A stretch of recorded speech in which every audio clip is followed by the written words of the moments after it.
اللہم صلی وسلم علی نبینا محمد۔ بسم اللہ الرحمن الرحیم۔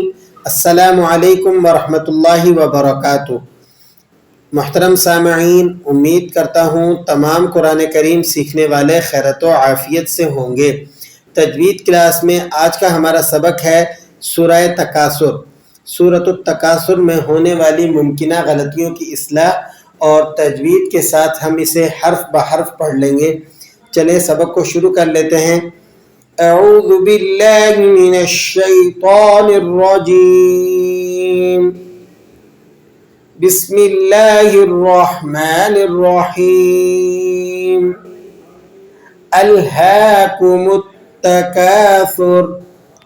اب یہاں پر پہلے حرف میں جو غلطی ہوتی ہے عموماً، یہاں حمزہ کو لام سے جوڑ کر پڑھتے وقت لوگ لام کو ہلا دیتے ہیں اور اسے اس طرح سے ادا کرتے ہیں الہاکو۔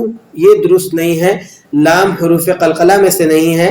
آپ نے لام کی ادائیگی میں اسے ہلانا نہیں ہے، بلکہ اسے بالکل آرام سے آپ پڑھیں گے الہاکو، اور ہا پر کھڑا زبر ہے، کھڑا زبر کھڑی زیر الٹے پیش کو ایک الف کے برابر آپ نے کھینچ کر پڑھنا ہوتا ہے۔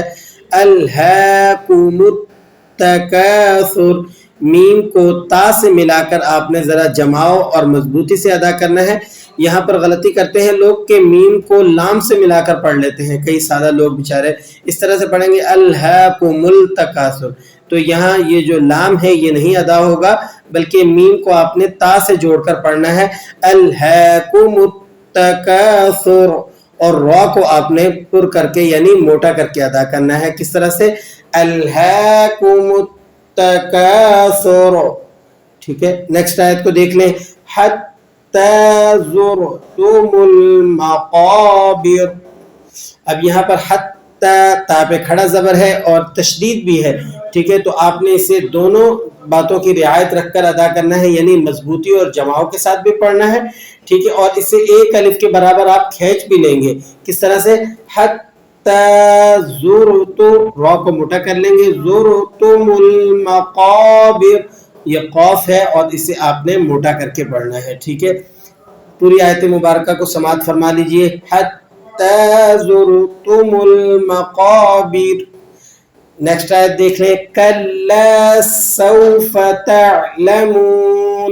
کلا، یہاں پر تشدید ہے تو آپ نے اسے جماؤ سے پڑھنا ہے اور ایک الف تک کھینچ بھی لینا ہے۔ کلا سوف، سین سیٹی والے حروفوں میں سے ہے اور اسی طرح یہ باریک بھی پڑھا جاتا ہے۔ کس طرح سے پڑھیں گے؟ سوف تعلمون، عین حروف حلقی میں سے ہے، آپ نے اسے حلق سے ادا کرنا ہے۔ پوری آیت مبارکہ کو سماعت فرما لیں۔ کلا سوف تعلمون۔ نیکسٹ آیت کو دیکھ لیجئے۔ ثم کلا سوف تعلمون۔